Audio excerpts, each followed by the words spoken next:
It seems that every day we're reminded that we live in an era of great power rivalry, that the rules-based order is fading, that the strong can do what they can and the weak must suffer what they must.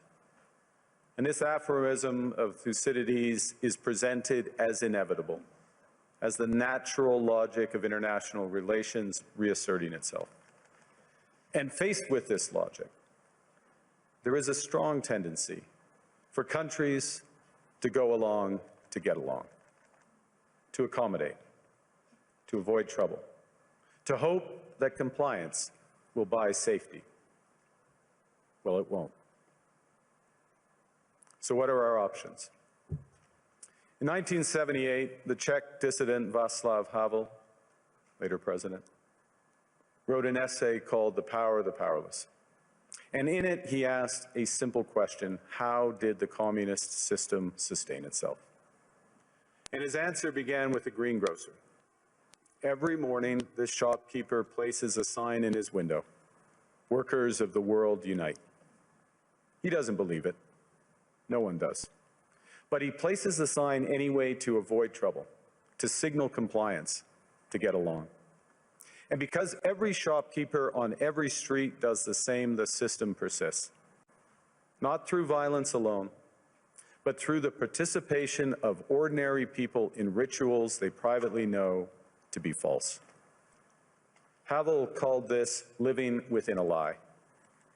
The system's power comes not from its truth, but from everyone's willingness to perform as if it were true. And its fragility comes from the same source. When even one person stops performing, when the greengrocer removes his sign, the illusion begins to crack. Friends, it is time for companies and countries to take their signs down. For decades,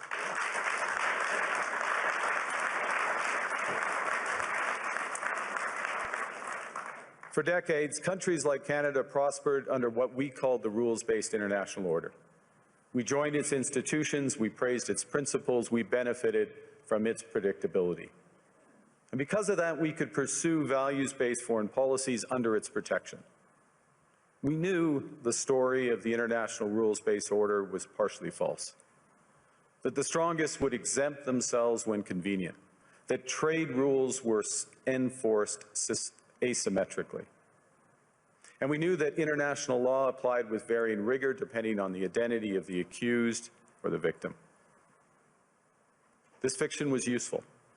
And American hegemony in particular helped provide public goods, open sea lanes, a stable financial system, collective security, and support for frameworks for resolving disputes.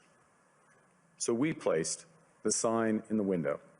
We participated in the rituals. And we largely avoided calling out the gaps between rhetoric and reality. This bargain no longer works. Let me be direct. We are in the midst of a rupture, not a transition.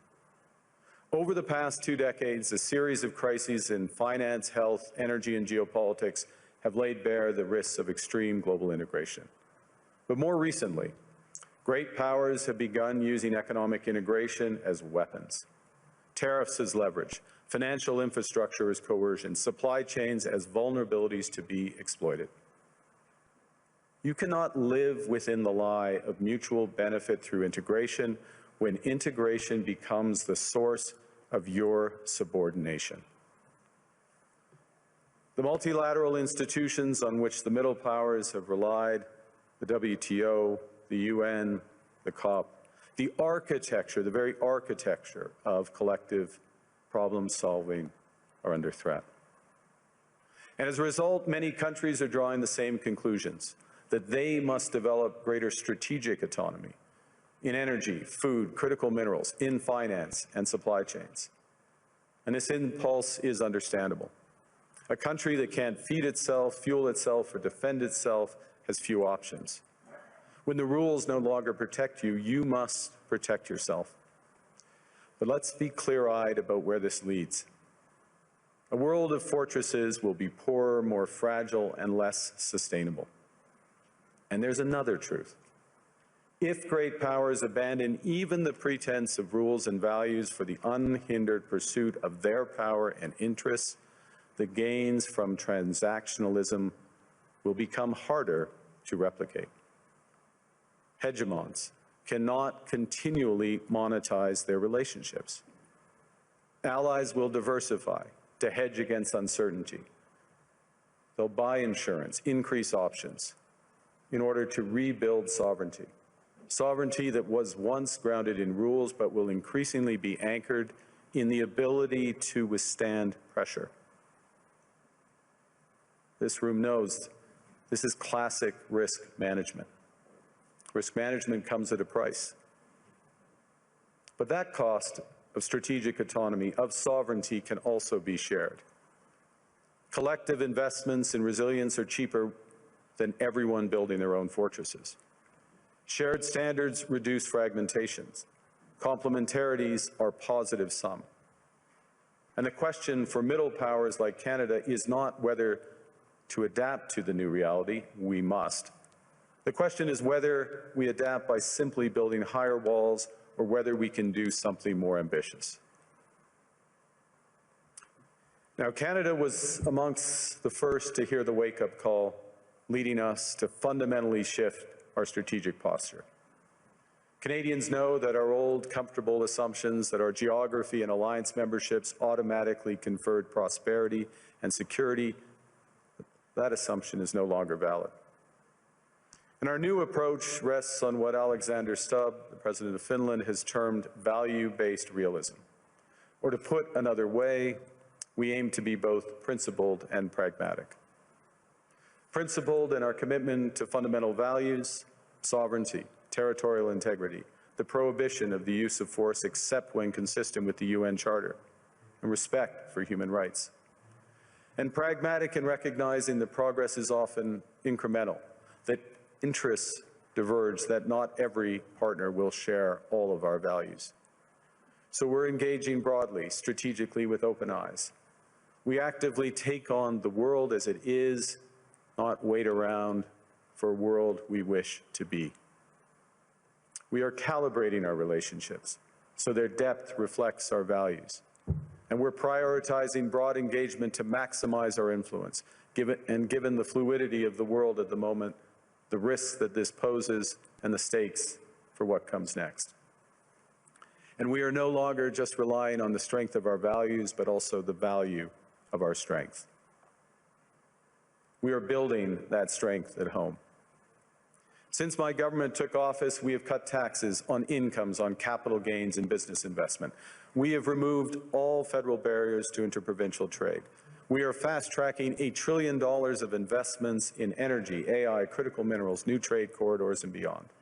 We're doubling our defense spending by the end of this decade, and we're doing so in ways that build our domestic industries.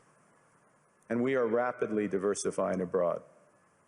We've agreed a comprehensive strategic partnership with the EU, including joining SAFE, the European Defence Procurement Arrangements.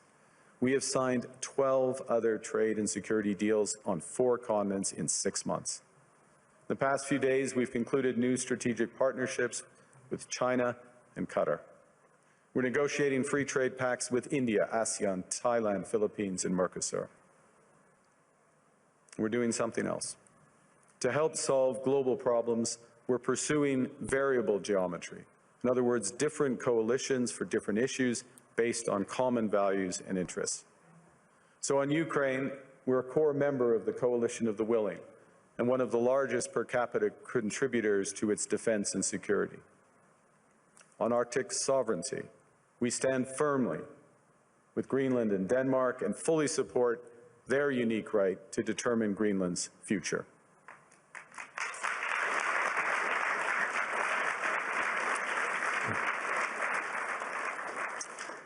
Our commitment to NATO's Article 5 is unwavering.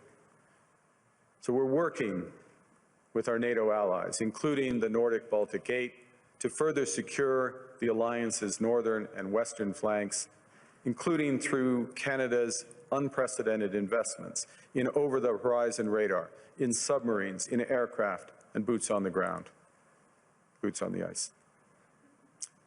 Canada strongly opposes tariffs over Greenland and calls for focused talks to achieve our shared objectives of security and prosperity in the Arctic. On plurilateral trade, we're championing efforts to build a bridge between the Trans-Pacific Partnership and the European Union, which would create a new trading bloc of 1.5 billion people. On critical minerals, we're forming buyers' clubs anchored in the G7 so that the world can diversify away from concentrated supply. And on AI, we're cooperating with like-minded democracies to ensure that we won't ultimately be forced to choose between hegemons and hyperscalers.